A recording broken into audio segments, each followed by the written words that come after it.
Hello friends, അപ്പോൾ ഇന്ന് നമ്മളൊരു മോം കിഡ് കോംബോ ആണ് ചെയ്യാൻ പോകുന്നത്. അപ്പോൾ മെറ്റീരിയൽ നമ്മൾ ചൂസ് ചെയ്തിരിക്കുന്നത് ഈ ഒരു കാന്ത കോട്ടണിലുള്ള ബ്ലൂ ആൻഡ് വൈറ്റ് വന്നിട്ടുള്ള മെറ്റീരിയലാണ്. അപ്പോൾ ഇത് നമുക്കൊരു റെഫറൻസ് പിക്ക് തന്നിട്ടുണ്ടായിരുന്നു. അത് ബേസ് ചെയ്താണ് നമ്മൾ ചെയ്യുന്നത്. 3 ലെയർ വരുന്ന നല്ല ഫ്ലെയേർഡ് ആയിട്ടുള്ളൊരു ഡ്രസ്സാണ് 2 പേർക്ക് നമുക്ക് ചെയ്യാനുള്ളത്. അപ്പോൾ ഇതൊരു ഞാനൊരു 8 മീറ്റർ വാങ്ങിയിട്ടുണ്ട്. അധികം ഫ്ലെയർ വേണ്ടാന്ന് കസ്റ്റമർ പറഞ്ഞിട്ടുണ്ടായിരുന്നു. പക്ഷേ നമുക്ക് എന്തായാലും കുറച്ച് അഡീഷണൽ ഞാൻ എടുത്തു വെച്ചു. കാരണം നമ്മൾ ചെയ്തു വരുമ്പോഴാണ് നമുക്ക് എത്രത്തോളം വേണമെന്നുള്ളത് അറിയുള്ളൂ. സത്യം പറഞ്ഞാൽ കുറച്ചധികം ടെൻഷൻ അടിച്ച് ചെയ്തൊരു വർക്കായിരുന്നു ഇത്. കാരണം ഇതൊരു അർജൻറ്റ് ഓർഡർ ആയിരുന്നു. ജസ്റ്റ് 2 ഡേയ്സാണ് നമുക്ക് മെറ്റീരിയൽ പർച്ചേസിനും സ്റ്റിച്ചിങ്ങിനും ആയിട്ട് ഉണ്ടായിരുന്നത്. അപ്പോൾ പക്ഷേ ഇതെൻ്റെ ഒരു സ്ഥിരം കസ്റ്റമറായിട്ടുള്ള ഗോപിക തന്ന ഓർഡറാണ്. അതുകൊണ്ടാണ് ഞാൻ റിസ്ക് എടുക്കാമെന്ന് വിചാരിച്ചത്.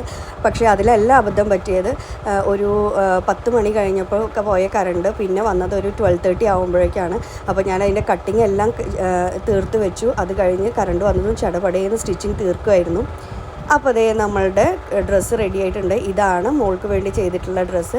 3 ലെയറായിട്ട് നല്ല ഫ്രിൽഡായിട്ട് വന്നിട്ടുണ്ട്. അതുപോലെ കോളർ നെക്കും വി നെക്കുമാണ് കൊടുത്തിട്ടുള്ളത്. പിന്നെ ഇതുപോലെ കുഞ്ഞ് പഫ് സ്ലീവ്, ചെറുതായിട്ടൊരു പഫ് നമ്മൾ മുകളിൽ കൊടുത്തിട്ടുണ്ട്. താഴെ ഇലാസ്റ്റിക്കാണ് കൊടുത്തിട്ടുള്ളത്. അപ്പോൾ കണ്ടില്ലേ, ഇങ്ങനെ ഒരു 3 ലെയർ വരുന്നുണ്ട്. അത് നല്ല ഫ്രിൽഡായിട്ട് ഇത്രയും ഫ്ലെയറിലാണ് നമ്മളുടെ ഡ്രസ്സ് ഉള്ളത്. അപ്പോൾ അടുത്തത് നമ്മൾ അമ്മയ്ക്ക് വേണ്ടി ചെയ്തിട്ടുള്ള ഡ്രസ്സാണ്. അപ്പോൾ അമ്മയ്ക്ക് നമ്മൾ എക്സ്ട്രാ സ്മോൾ സൈസിലാണ് മോമിൻ്റെ ഡ്രസ്സ് ചെയ്തിട്ടുള്ളത്. അതുപോലെ കിഡിൻ്റെ ഡ്രസ്സ് നമ്മൾ 3 to 4 ഏജ് ആയിരുന്നു ചെയ്തിട്ടുണ്ടായിരുന്നത്. അപ്പോൾ അമ്മയുടെ ഡ്രസ്സ് ഒന്ന് ക്ലോസിൽ നോക്കിക്കഴിഞ്ഞു വെച്ചാൽ കോളർ നെക്ക് കൊടുത്തിട്ട് മോളുടെ പോലെ തന്നെ ഒരു വി കട്ട് കൊടുത്തിട്ടാണ് നമ്മൾ വി നെക്കായിട്ടാണ് നമ്മൾ ചെയ്തിട്ടുള്ളത്. സ്ലീവിലേക്ക് വന്നാൽ സ്ലീവിൻ്റെ താഴെ ഇലാസ്റ്റിക് കൊടുത്തിട്ടുണ്ട്. അതുപോലെ മുകൾ ഭാഗത്തായിട്ട് ചെറുതായിട്ട് ഫ്രില്ലും കൊടുത്തിട്ടുണ്ട് നമ്മൾ. അപ്പോൾ ചെറിയൊരു ഫ്രില്ലും ഇലാസ്റ്റിക്കും വെച്ചിട്ടുള്ള സ്ലീവ്.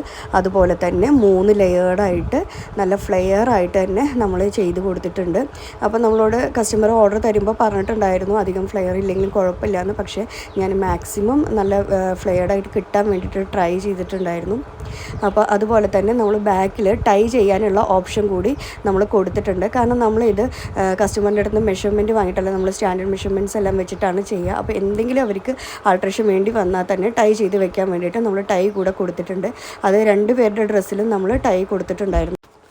അപ്പോൾ എങ്ങനെയുണ്ട് നമ്മളുടെ മോം കിഡ് കോംബോ? നിങ്ങൾക്ക് ഇഷ്ടമായോ? അപ്പോൾ നമുക്ക് ഇത് വേണമെന്നുണ്ടെങ്കിൽ ഏത് മെറ്റീരിയൽ വെച്ചിട്ടും ഏത് സൈസിന് വേണമെന്നുണ്ടെങ്കിലും നമുക്ക് കസ്റ്റമൈസ് ചെയ്ത് തരാനായിട്ട് പറ്റൂട്ടോ. അതുപോലെ മോഡലും ഇതെനിക്ക് കസ്റ്റമർ തന്നിട്ടുണ്ടായിരുന്ന റെഫറൻസ് വെച്ച് ചെയ്തതാണ്. പക്ഷേ നിങ്ങൾക്ക് എന്തെങ്കിലും പെർട്ടിക്കുലർ മോഡലിൽ വേണമെന്നുണ്ടെങ്കിൽ മെസ്സേജ് ചെയ്താൽ മതി. അപ്പോൾ നമ്മൾ ഡീറ്റെയിൽ പ്രൊവൈഡ്